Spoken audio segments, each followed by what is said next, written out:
Well, good evening, Recording in everyone. progress. And This meeting is being recorded. good evening, everyone, and welcome. Thank you so much for joining us again. If this is your first time, we're glad to have you. And if you're back for our second session, we're thrilled to have you as well. I'm Dr. Michelle Wilson. I serve in the Student Services Department here in Madison School District. It's my honor and privilege to have our panel here tonight and also to introduce our fearless leader of our Student Services Department, Edie Dolan. Edie, you want to say hello to everybody? Good evening, families. Thank you so much for joining us. My name is Edie Dolan. I'm the Director of Student Services at Madison, and we're so thrilled to be here with you this evening. Well, thank you, Edie. I just want to take a minute and introduce our panel and also just do some housekeeping for our evening. The recording has stopped. Just as we're heading into this evening, I wanted to say first that we have a fabulous panel. We have Katie McPherson, who's with us. I'm going to read her bio with everybody in just a minute. And also Chris McKenna, who's joining us, I hear, all the way across the United States from Michigan. So we're glad to have you as well. And Katie's going to talk through some of the housekeeping. Last time we learned, Edie and I, Ms. Dolan and I stayed on for the whole meeting. And we're going to come on and off with the Zoom. But we are available in here if questions are needed as well. So first I want to introduce everybody to Katie McPherson. So Katie McPherson brings experience in school leadership, in prevention, and school organizational change. She has 25 years as a secondary teacher, guidance counselor, and K-12 administrator. Currently, Katie serves as a regional sales manager and director of professional development for Bark for Schools. Bark for Schools is an artificial intelligence app that protects over 5 million children nationwide. And she's also a public speaker on youth mental health and suicide prevention. Katie also serves as the Town of Gilbert, Arizona, One Gilbert Youth Mental Health Task Force lead chair. In her spare time, Katie is also the mother of 14 daughters. Now there's twins in here, 13, 13, and 14. So Katie, welcome. We're so glad to have you this evening. I'd also like to take a minute and introduce Chris McKenna. So Chris is the founder of PYE, Protect Young Eyes. So we're going to talk a little bit about Protect Young Eyes. Chris is a man with never-ending energy, and when it comes to fighting for the safety and protection of children, you'll find him there always in that field and arena. Chris practices his internet safety tips on his 4 children and is regularly featured on news, radio, and podcasts for his research. In 2019, the U.S. Judiciary Senate Committee had Chris testify, and this was the catalyst for draft legislation and ongoing discussion that can radically change online child protection laws.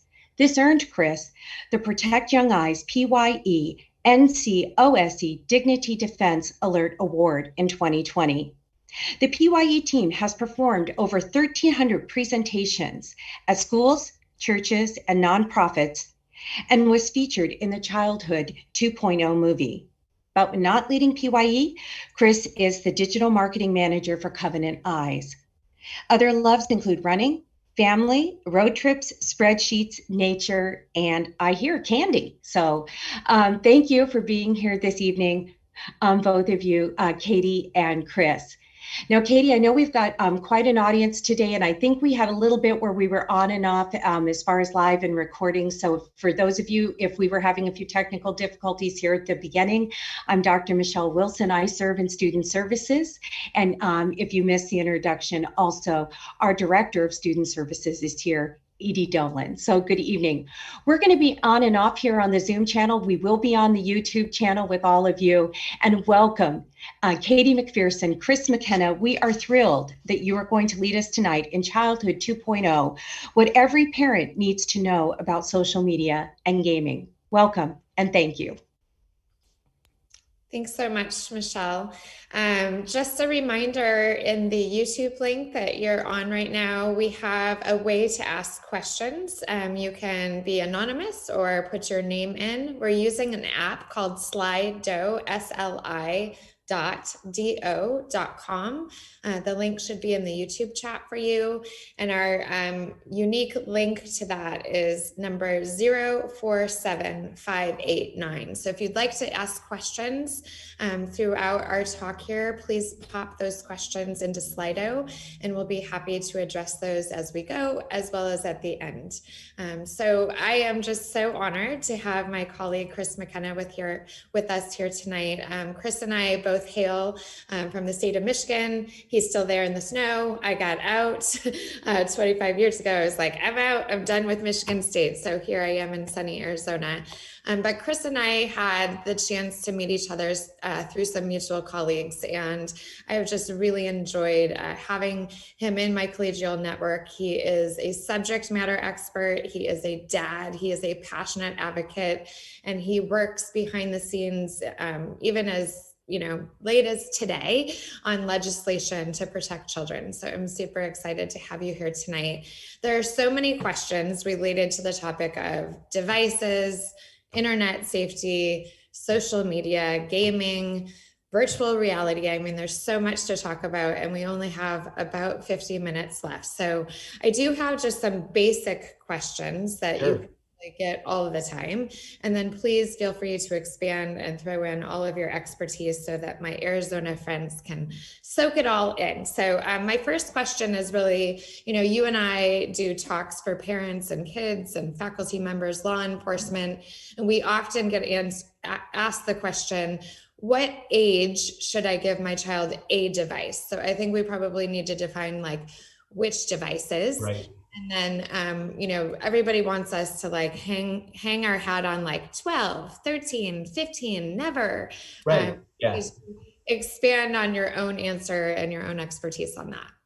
Yeah, we all want a number. I'm a former CPA, Katie, you know that. So I love numbers. Put it in a spreadsheet, rows and columns, quantify it. Parenting is easier when you have something you can just numerically represent.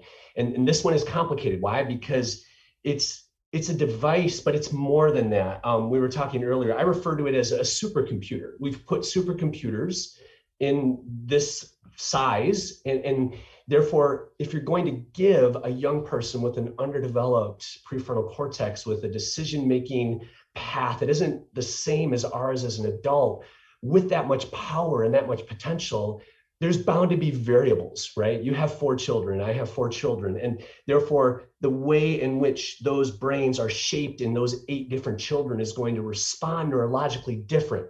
Here's what I would say when it comes to that decision. There's almost never too late. You know what I mean? It's like waiting is almost never the wrong answer. What I often find is parents err on the side of too early, right? There's nothing that says delaying the smartphone is bad for child development. So if there's any question around what side of that argument you should be on, then wait. And I'm not afraid to put a number on it. When we talk to parents, and we've talked to thousands of them over the years, 15 to me is the age when I go, okay, precious son or daughter of mine, here's the supercomputer, and I'm doing it with trembling. This iPhone, which can process 5 trillion transactions a second, which can land the Apollo 13 spacecraft on the moon 100 million times simultaneously. Here you go. I mean, when you think about the power that we're putting in their hands, I think age 15 starts to feel a whole lot more reasonable. It's not because I'm some prude or I hate technology. I'm all about it. In fact, I'm pro-kid, pro-tech, but protect. That goes for whether you're 4, 14, or 40. There are elements of supercomputers that are bad for all of us in those age groups. And so I do it with great care and trembling, even at that age, because neurologically, I just don't think they can handle it. I mean, Katie, you know this. I was a middle school pastor for 6 years, full time. I love junior high. I know that makes me a little off my rocker, but I love junior high. And there's one thing I know about junior high. It doesn't need more drama. It doesn't need help with uncertainty and identity and questions and wonderings and curiosities and insecurities. It does just fine without an algorithm. It does just fine with that level of intelligence preying on childhood, if I could be so frank. And so if anybody out there needs encouragement to wait just a little bit longer, you're going to get it. One of the things we say is delay is the way. right? Delay is the way. Wait as long as possible. Now, I want to stay in touch with my kids, right? I'm not saying just turn them out into the world. We can do a lot with devices that give them talk, text, and GPS. I just don't think if you're not in high school and on the verge of driving that you need portable internet and you need the pressure of the algorithm. And those things in that package, right? So it's sort of the same answer, whether it's social media or the smartphone. Those are two things to me that sort of fit that same answer of it's got to be at least 15. I know that's unpopular. I know that's countercultural, but that's where I put my hat, where I put my stake in the ground, because I know kids and I know their, neurological development. And because of those things, and frankly, Kate, you know this too, I know big tech. Like, I know their agenda. I know their game. They care nothing for the safety and protection of your children or my children or any of the children of the wonderful families that are watching this. Their agenda is not the safety and care and development and innocence of your children. Okay. And so I just say, can you tell where I stand on this, right? I just say, wait. Cry right now. Passion. And in the movie, if you haven't seen Childhood 2.0, Chris is a large part of the movie and is so moving and resonates with every parent that, we have to protect these brains, right? Something popped into my brain. So we have 8 children between us. Mine are 13, 14, 15. How old are yours? Oh, well, okay. We just had birthdays. It's always, and I have twins too. So I always have to remember, right? We're 10, 12, 12, 17. So, and I'm oldest daughter and then 3 boys, but you've got the quad of ladies there. So, So in the 8 children, we have some students with special needs. So in thinking of giving devices to maybe a student on the spectrum, somebody who's neurodivergent, somebody who has low self-esteem, do those brains show up differently? Like, do we see vulnerabilities in person? So if I have this special need in person, or I have a lower self-esteem, does that also translate and correlate onto the internet? Oh, it's so good. So one of my twins, believe it or not, friends in Arizona, I have fraternal twins, one with Down syndrome, one without. And if you're saying to yourself, I didn't even know that was possible, that's the exact same thought I had at about 4:27, a minute after they were born, 11 and 12 years ago, okay? So yeah, I've got a couple of different boys, different all the way down to the gene, right? And so, yeah, I get this question a lot from parents, especially parents of young men and women who have different special needs, cognitively have the desire to be, something more than what they're capable of doing, right? There's this weird mix of I'm in an adult body without adult cognitive abilities to manage my compulsions. For my son, it's this ridiculous sort of compulsion toward anything that glows. If I can put it in front of him, he just doesn't have that self-control. I mean, in general, young adolescent brains have very few breaks when it comes to that prefrontal cortex. That dopamine reward system is so easily juiced at that age, right? And I'm finding in Grant, my son with Down syndrome, that is like 10 times greater in him, that his inability to control compulsive behavior is that much lower. He's not able to do that even at a minimally acceptable kind of adolescent level. So what does that mean? That means for him, my greatest concern is early accidental exposure to things. He's not intentionally searching for things in the same way that his twin brother Cole is, but it's the accidental bumping into things that I'm so very cautious of when it comes to him. So what does that mean? That means that in something connected to my wireless network at home, that my router, Katie, I want everyone to hear this, your router is the most important digital device in every single home in America, right? It is, because it stops so much of the junk at the source, whether it's intentional curiosity or accidental curiosity.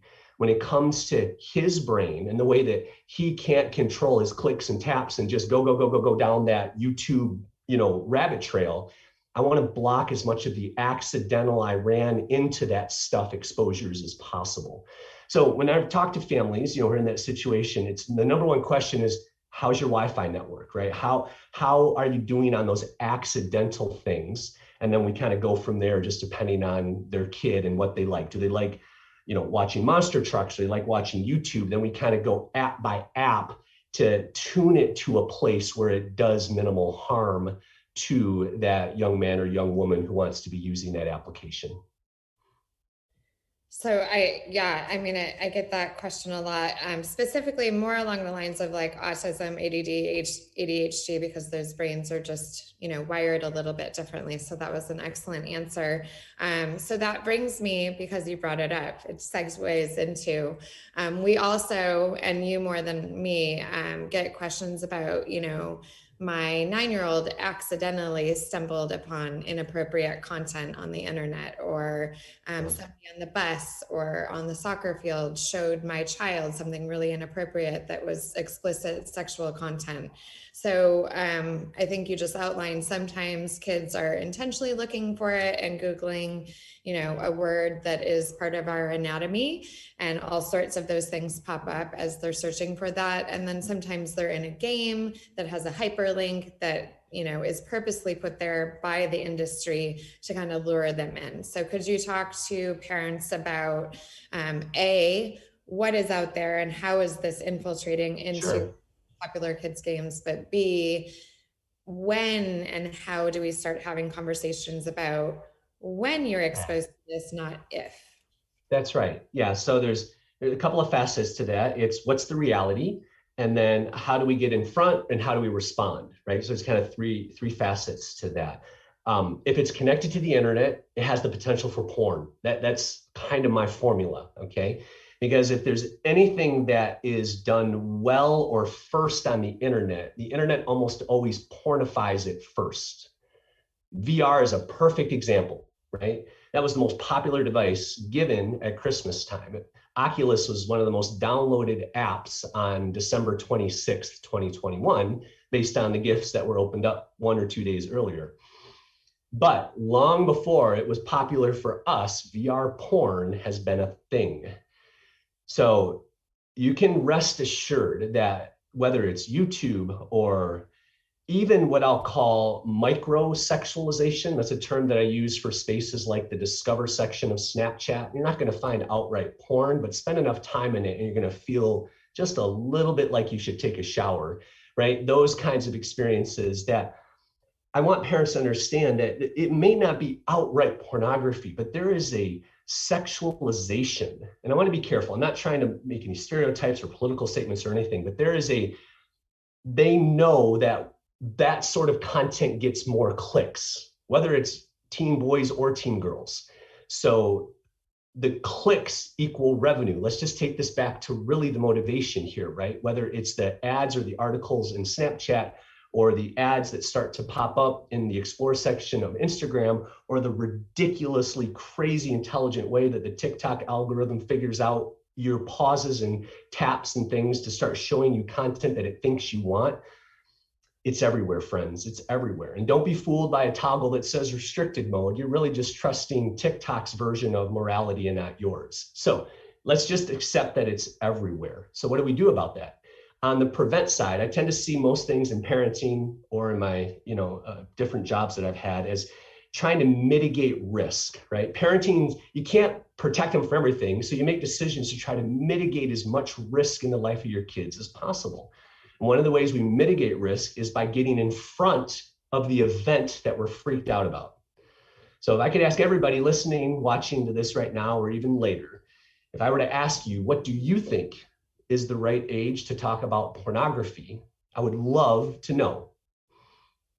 And whatever number you have in your head right now, I want you to subtract 2, maybe 3, and that's probably the right spot to start. As naturally as parents, what are we going to do when asked a question about something that freaks you out? You're going to try to approximate the conversation to as close to when you think they might need it, because you don't want to have it any earlier than you have to. Because of what I know about that dopamine reward system, which is so easily juiced, and because of what I know about the super normal stimulus of pornography, If you think your one-time porn talk is going to stop them from tapping on that pornographic content, you're wrong. I want years of your instruction, your just like brutally honest conversations about this topic to be flowing through their mind and just knowing exactly what to do long before the exposure ever happens. So one of the phrases that we use is make porn the norm, which out of context gets a lot of people riled up. Like, what are you, I thought you were the internet safety guy. What do you mean make porn the norm? I want that conversation to be so normal in your house that you rob curiosity of its power over your kid. So that when that kid on the bus or when that sleepover with an unprotected iPad and someone says, oh, I got something to show you. And then it's like, yeah, my dad, my mom, they've talked to me about that. And I know exactly what to do. And right, I want them to know that there's nothing to be ashamed of. There's like little curiosity about it because for 3 years, they've heard the word pornography from you. That's what I want. So that's what I mean by make porn the norm on the prevent side. When it comes to the other side of this, right, what happens when my child has seen pornography? The number one thing I want to say to you is don't freak out, don't freak out, don't freak out, don't freak out. Like tonight, look in a mirror. It's nighttime for me. It's probably getting close, 2 hours earlier for you guys. But look in a mirror tonight and you convince yourself that your reaction isn't actually going to cause them to be afraid to talk to you about it the second time it happens. Because chances are there'll be a second time. And they need to know beyond any doubt that you are safe. Like, look at them. Katie and I have a mutual friend who sadly passed away. I still call him a present day friend, 1.5 years ago. And one thing he used to say, Colin Karcher, who I'm sure many of you have heard the name, he used to say that, for him and Lizzie, that was a no trouble bubble, right? Come to me with anything, right? Whatever it is, I'm not going to be upset or mad. There may be consequences. Why? Because I'm a loving parent and I don't want that to happen again, but there's nothing you could do on the internet, nothing you could click on, nothing you could see, no video you could watch, no image you could send that would ever change how I feel about you. And kids need to know that over and over and over again, because as soon as it happens for a lot of them, that little shame monster, that little voice that will try to tell them they did something wrong and they can't tell anyone, shame isn't just an adult issue. It preys on humans, young and old. And I want them to know that that is a liar and that you're safe. And that starts by when they have the courage to say something, you don't convince them they did the wrong thing by coming to tell you. There's other things to do kind of on that after path. We have a blog post, Katie. Friends, if you come to protectyoungeyes.com and you search all kinds of different keywords. I promise if you search the word pornography on my website, it's clean. You're only going to get blog posts that are helpful, not bad stuff. And you'll find a post that talks about, what are the signs that your son or daughter may need actual professional counseling because of things they run into. There's some signs, like 5 things that we list off that you should look for. Like, when is the issue beyond our pay grade as a parent? And that's hard because we don't want to admit that we did something wrong. We feel guilty about it too, right? But there are things, indicators that we should look for to actually get them some professional help. We talk about that on our website. We give examples of what some of the conversations before and after. We have an app, all kinds of help. And so I know this is one of those places that can be hard, but I want everyone to know you can do it. When I tell parents you have to talk about pornography, I think that comes to mind is I got to create a presentation. It has to be all formal, or we got to sit down and have a serious talk, and I want them to clap when I'm done. And that's not it. I think you can be just as productive driving down the road. They're in the car, in the seat next to you, kind of captive audience. And you just they don't even have to be looking at you. But as long as you say, hey, if you ever see anything that makes you uncomfortable, that you just know isn't quite right, I'm safe. Like, that's it. Just keep on driving. You just had a porn talk and you never said the word, right? And I think it can be that easy sometimes for them just to know that they can open up to us about it when it happens than that after the fact. So I'll pause there. I'm again, not only do I love middle schoolers, which makes me weird, but I talk about porn all the time, which also I think puts me in a somewhat unusual category. So I'll pause, Katie, if anything there causes you to ask another question? Yeah, it kind of brings me to internet safety itself. Like, I think there are presentations on social media, presentations on gaming, but overall internet safety. So we know that there are people that have good intent on the internet and those that do not. So just thinking about, your tips on overall internet safety and what parents can do to set up their household so that not only the explicit content can't get in as much, but also those people that might be chatting with our students that either they could be an older brother of somebody on Discord, it could be somebody they don't know at all. We both have probably thousands of stories where kids have just been in a chat with somebody and it went south pretty quickly. So just from an overall internet safety standpoint, let's maybe Sure. like how to protect our households, but then as it relates to predation, what are some things that we can do, again, in those courageous conversations with kids to, I think you call them tricky people. Yeah, that's one thing I call them. I have other labels for them too when no one's listening, right? Katie, we one of the things that we present to parents is a layered approach to internet safety. There's no silver bullet here, but we talk about layers of protection. And we do a whole 90-minute talk just on what I'm about to say. That's not what's going to happen, I promise. But those layers are necessary in order to prevent or quickly detect some of the things that you're talking about. And the first layer is the relationship layer. And we've talked a little bit about that, kind of the things that we say, but we actually have a phrase for that. And you've heard me use the digital trust framework. So in talking to parents and validating this with them, we have 5 attributes of families who tend to have young people, who tend to make good, wise choices online. These 5 attributes are copy me, co-play, curiosity, conversation, and coaching. Now, without a lot of explanation on them, you can read about them on our website or in our social media channels where we talk all about these. But those 5 attributes of families tend to create the relational layer when creating this kind of system of internet safety in our families. And that's really, really important, right? So copy me is the modeling. Would you want your daughters, or would I want my sons and daughter to use the internet just like me? When I use it, how I use it, what I use it for.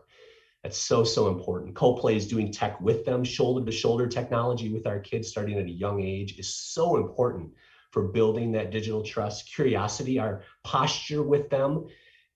I tend to believe that a history, be it in search or in YouTube, isn't something that we use to find what our kids are doing wrong. It teaches me a massive amount about what my kids are curious about. And to use that then to learn more about them. So it's all about my posture with their technology. And in conversations, right, obviously talking about all the awkward things that no one as Gen Xers here talked to us when we were growing up, right? Everything. And then finally, coaching. Why? Because coaches want their players to succeed. At the end of the day, Katie, you and I want our children to succeed with technology. They need to know that we are with them and for them and not against them. That's the first layer. And then we get into that router layer that can prevent trouble. And when it comes to the issue of predation, what we started talking about during COVID in particular was what we called the toxic trio, okay? The toxic trio is the combination of online access with boredom, darkness, and bedrooms. And whenever those 3 things are present, whether you are 14 or 40 and you're online, over time, the internet always wins. And I can say that in full transparency to you friends, as a dad and as a husband who used to struggle with pornography, that you can justify almost anything at night. So that's not just a kid thing, keeping them offline at night. That's all of us. That gets back to that copy me in the digital trust framework. If they can't have tech in their bedroom at night, then neither can you. If the tech can't be their alarm clock, then it can't be yours. So these are all things that fit together. And I think the number one way to decrease predation, other than delaying access to the chats and features that encourage it, is to keep it out of bedrooms at night. Keep kids off of their tech at night. Preserve their sleep. They need it during this precious developmental time more than maybe any other time in life. There's so many other things that can cycle out of control mental health wise when they're not getting their sleep. In addition to lower inhibition and taking greater risks that almost always happens in the darkness. So that's that kind of that layer there with controlling nighttime internet access. And then we have other layers that pile on, whether it's app-based layers, the location layer where we talk about 5 places to keep technology out of: sleepovers, buses, bathrooms, bedrooms, and grandma and grandpa's houses, which can sometimes be a soft spot because they don't often know a whole lot about technology. And I love grandparents, but that can be a soft spot. So right now, all of you listening, make sure that your moms and dads, the grandparents of your children, go buy them a great router. I've got a great recommendation. If you need to lock down their house, I have a great router. And so those layers, I think, create not just technical solutions for preventing some of the things that concern, I think, all of us parents, but also relational solutions. We build all those technical layers on top of that digital trust layer so that they know that whether something bad happens to them or they do something bad, they can stand on that foundation of trust that's already been built and go, yeah, mom and dad, it's going to suck for a little while, but I know I can talk to them and we're going to be okay. Thank you so much. That was awesome. So video gaming is our next topic. All right. Which we could go on about for days. So there are girl gamers and there are boy gamers. I think a lot of people think about video gaming as like a boy thing. But as we look at gaming as a whole, why is it so attractive to our kids? And how does the industry kind of rig it? And B, what are some tips if you're trying to balance kind of what I call the use of digital vegetables versus digital candy, gaming being in the candy bucket? I think I hear from a lot of parents, like, I can't get him off of it. He's, quote, addicted to it. What are some fast tips and strategies that you might have? Yeah, no, that's a good one. There are other subject matter experts. I talk a lot about it. I'll share a lot about it right here, but I also want to offer that a good friend of mine, Cam Adair, he has a website called GameQuitters.com. He is truly an expert when it comes to this topic, has a fabulous assessment that adults and adult parents on behalf of their kids can go through this assessment.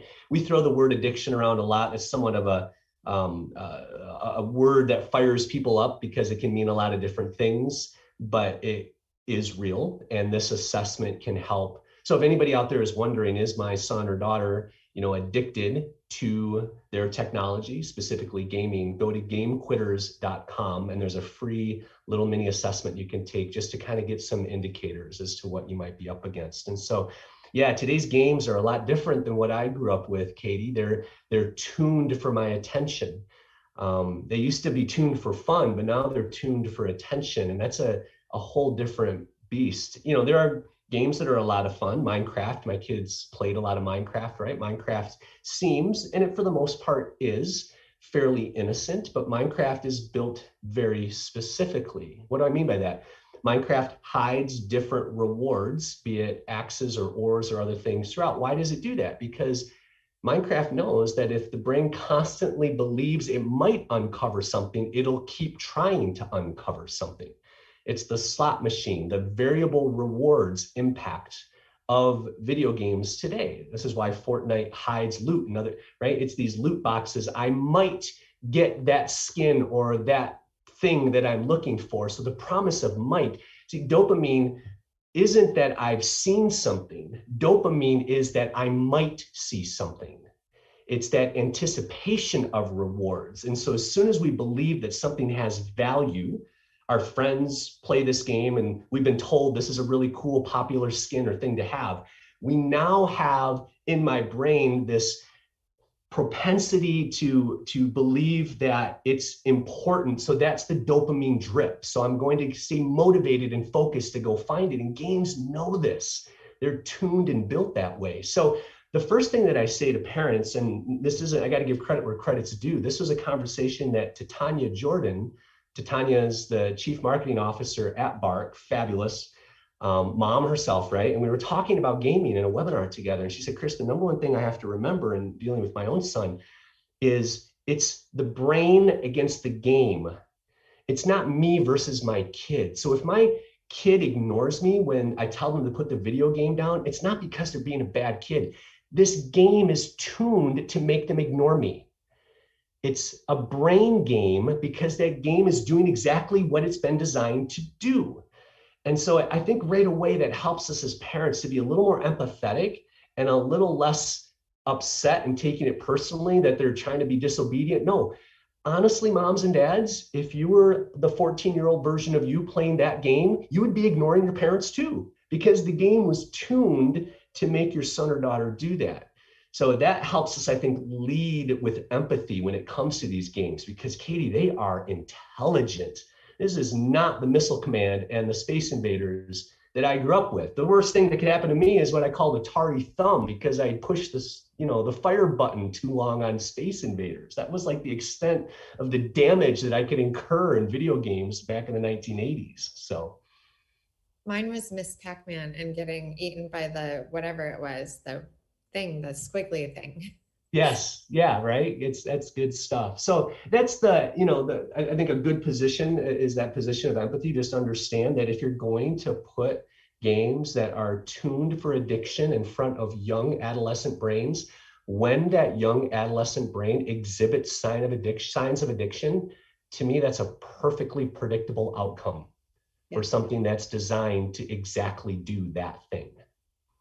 So do you have any quick tips for, we know that the brain's being shoved down into the brain stem. We know that the brain is not going to magically be like, ooh, it's time for dinner, right?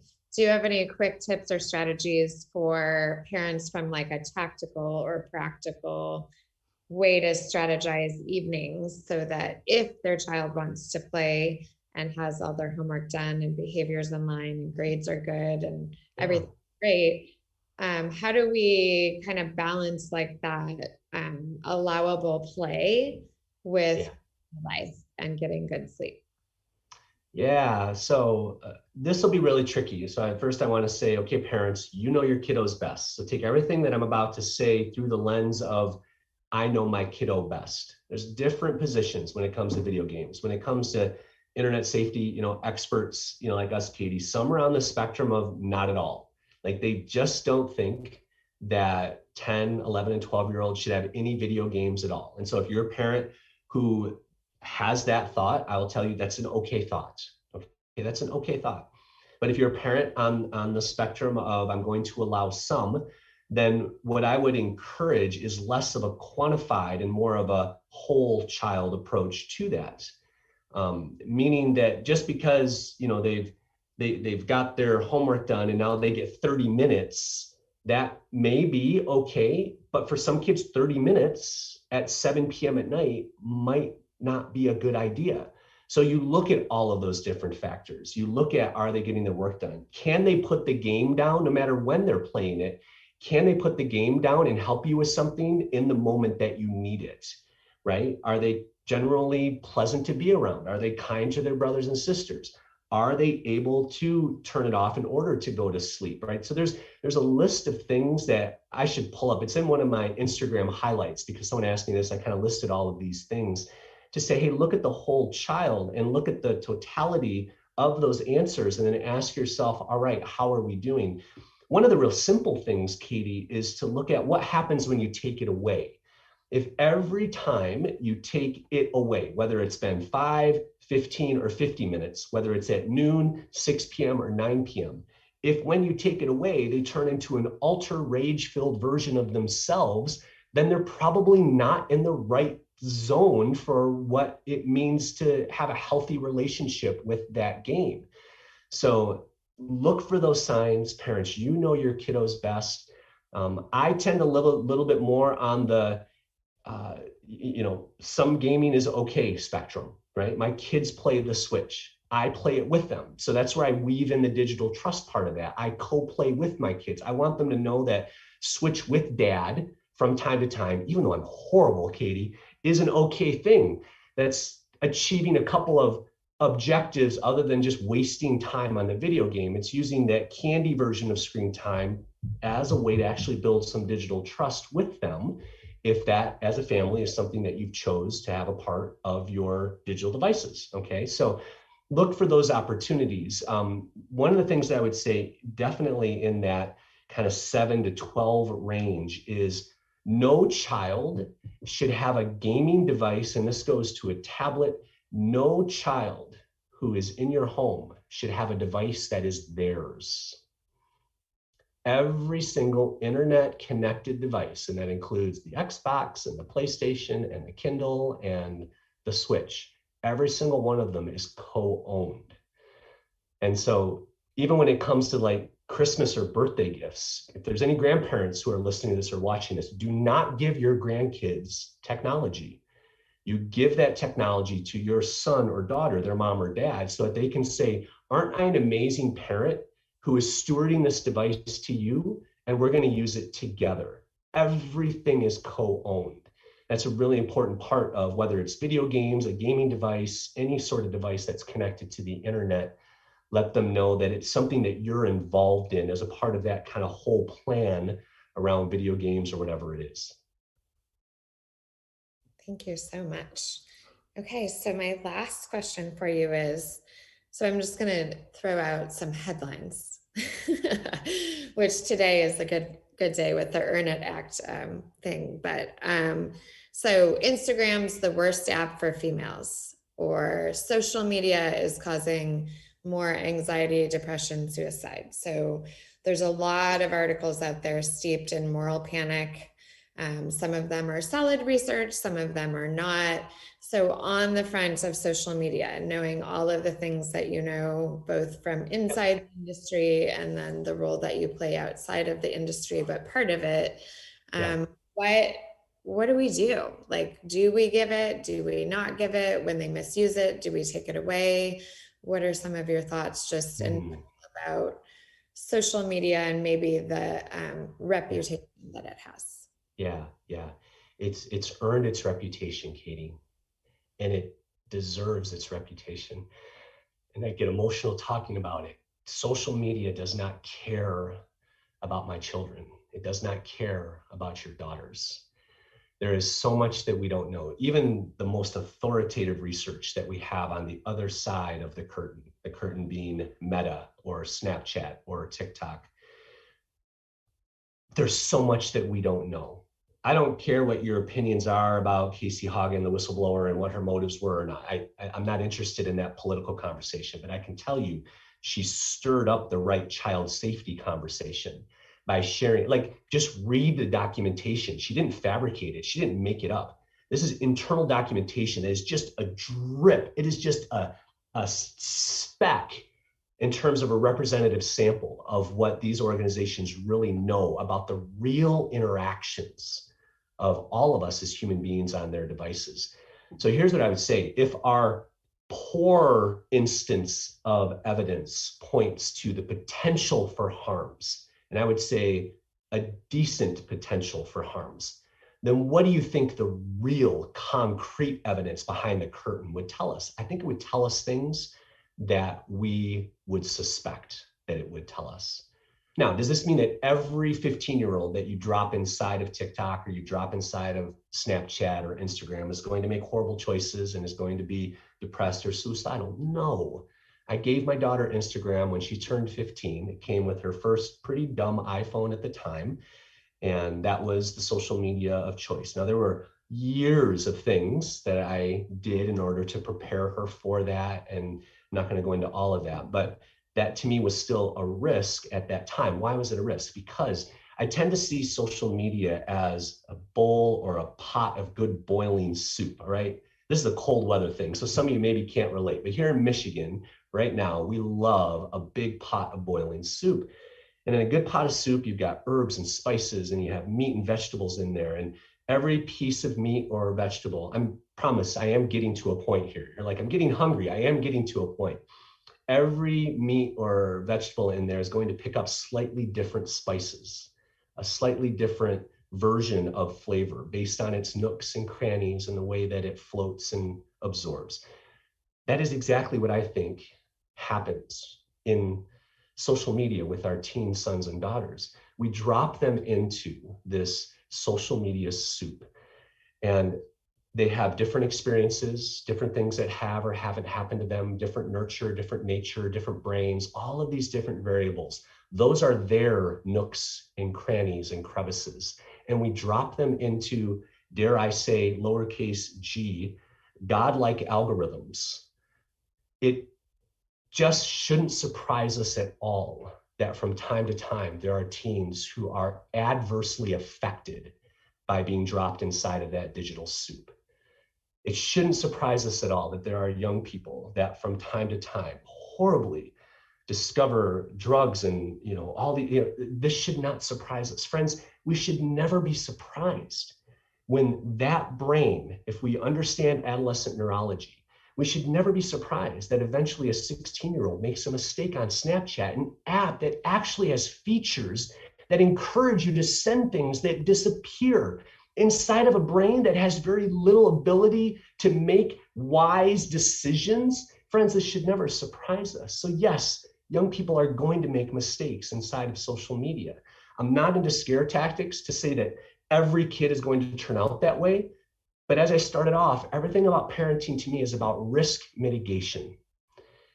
And if I'm really honest, I see a whole lot more evidence that would say, you know what, if I'm in the business of mitigating the risk that I put my son or daughters into, that's a risky spot.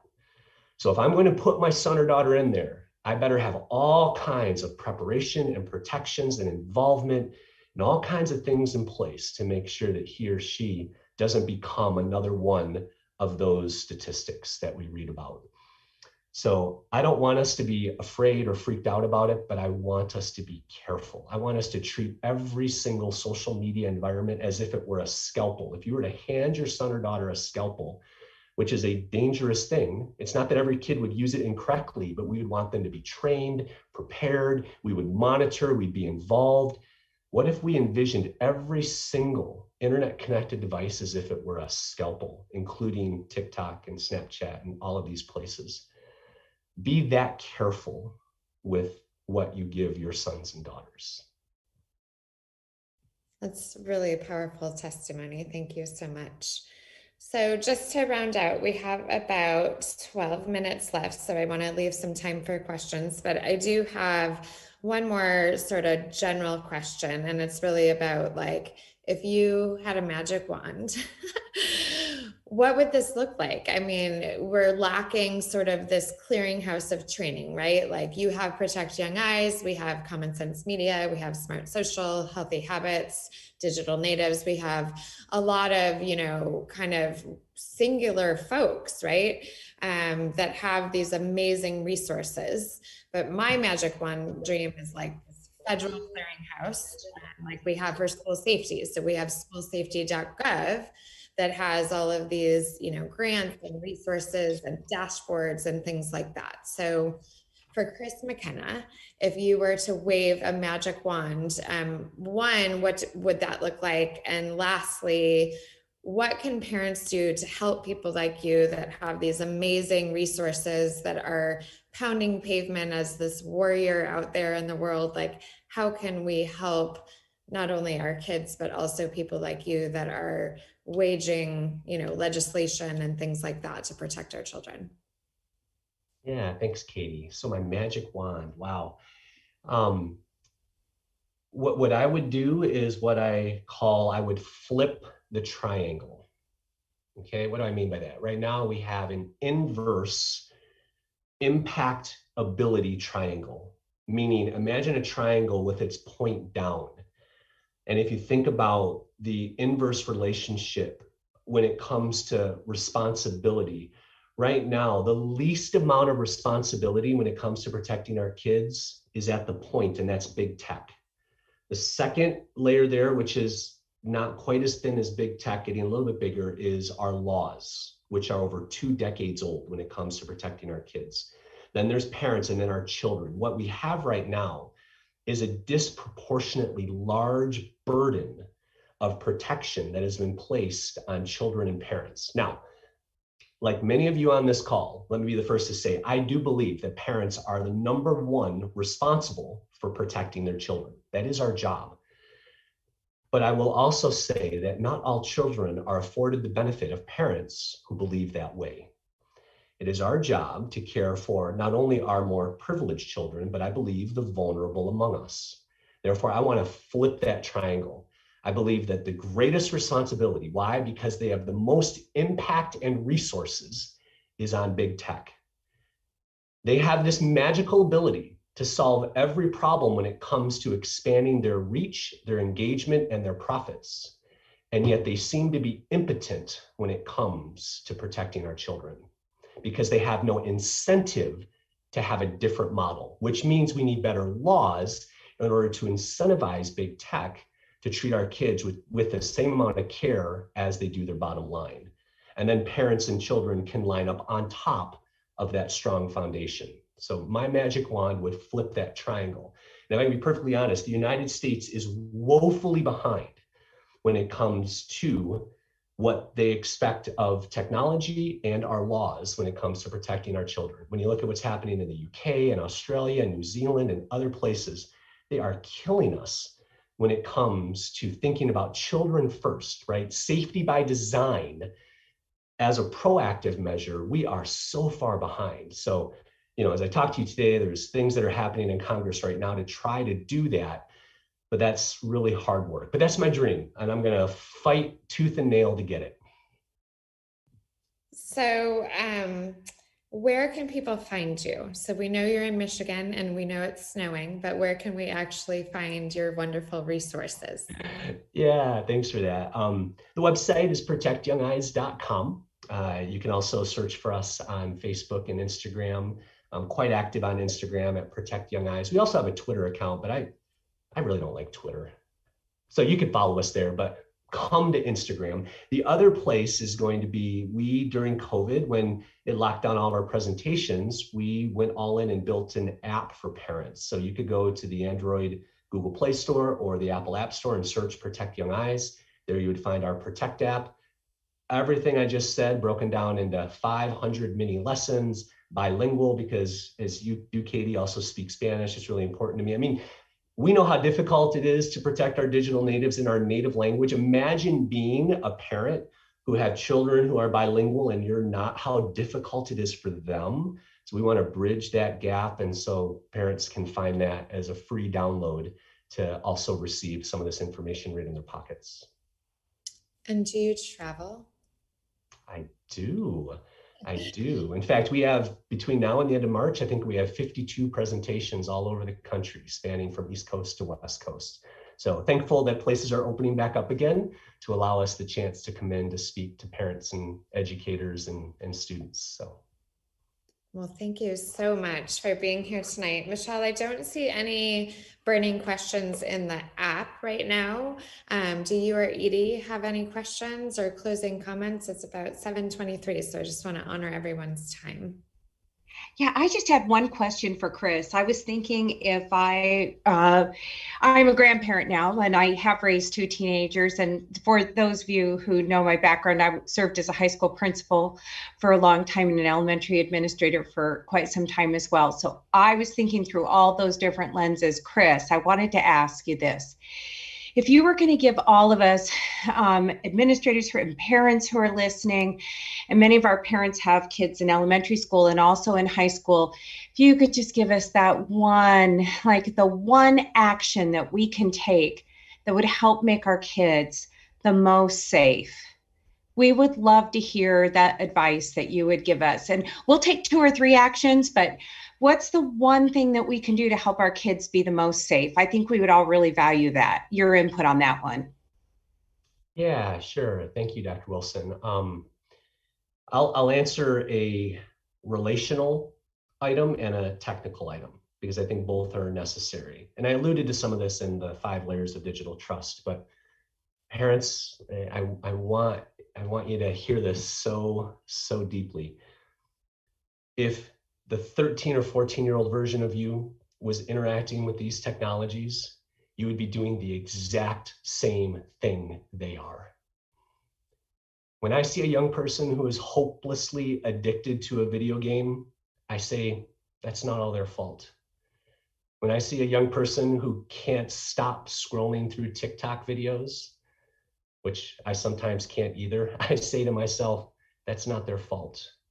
When I see a young person who can't stop sending snaps or scrolling through beautifully filtered photos on Instagram, I say to myself, that's not all their fault. That is a perfectly predictable outcome for something that has been tuned to do exactly that. And why is that important? Because our young people need to know that we are approaching them from a position of empathy and not condemnation. Just think about the very nature of what we try to put in front of them. Imagine the 13-year-old version of you, and imagine that your mom or dad comes up to you back in the 80s or whenever that was, and they say, guess what, Chris? Guess what? I have this amazing thing for your life. It's called parental control. Isn't that amazing? Isn't that what you want? Don't you want more of my parental control in your life? Just think about it. And so we shouldn't be surprised when kids go, I don't want that. And I'm going to do whatever I can to try to get around that. Why? Because you would have done the exact same thing.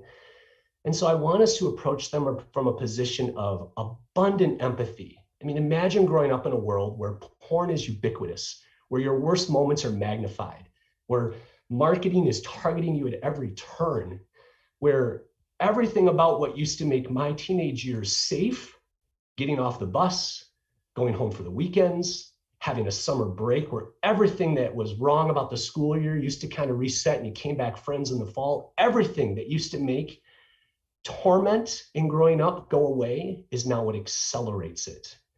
Because that's when all the sharing and the posting and the snapping begins.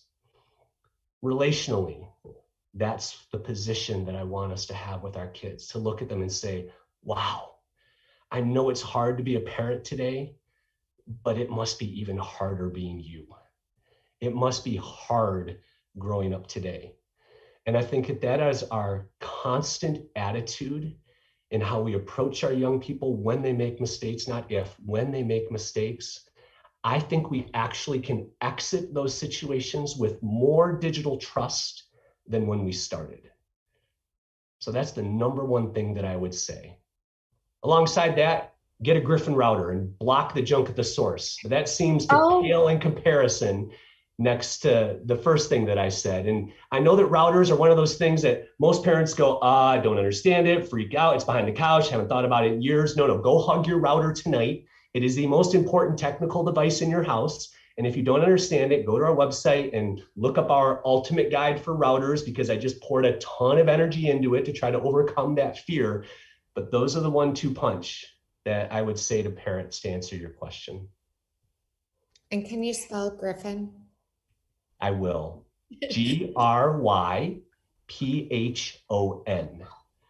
So if you go to griffinconnect.com, that's your website.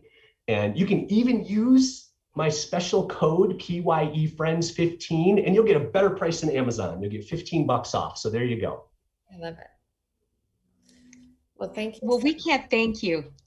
We can't thank both of you enough for such a wonderful evening. Katie, do you have anything more that you want to add? There aren't any questions. I think Chris answered a lot of them. There's always, he and I could go on for days about this subject, but I do think this is, as he was speaking, I was like, I want to cut that into like a 3-minute video and blast it to every, school district that I know. So there's so much goodness here. I'm so glad that it's being live streamed and recorded, so people can watch it if they missed it tonight or if they want to go back and take notes. So thank you so much to Madison for hosting us tonight. And Chris, one more time, can you give out your website so people can find you? Sure. Just come visit us at protectyoungeyes.com. Well, thanks so much for being here. Thank you very much for hosting us. Yes. Well, it's been a pleasure to have both of you, and it's been a pleasure to have our audience here this evening. Thank you so much for joining us, and those of you who log on. We just want to invite everybody to our series in March. We're doing 2 in March. Our first one is a month exactly from tonight. It's March 10th, and that's for our parents who are considering transition. March is all about transition. So our parents who we're going to talk about transitioning from our K-4 to our middle school. And then that's on March 4th, and we have Phyllis Flagel joining us. That will be. I know. We're really excited to have her. And then on March 24th, we have a panel that is transition from 8th grade up to high school, and we have a middle school administrator from our district, and then we have a panel coming from some of our respective high school districts as well. So we ask everybody to get those on the calendar and join us as well. It is 7:30. We thank everybody for joining us. Again, let's work together to be together, healthy, resilient, informed, values aligned, and empowered. That's thriving here in Madison School District. Thank you, Chris. Thank you, Katie. Good night, everybody.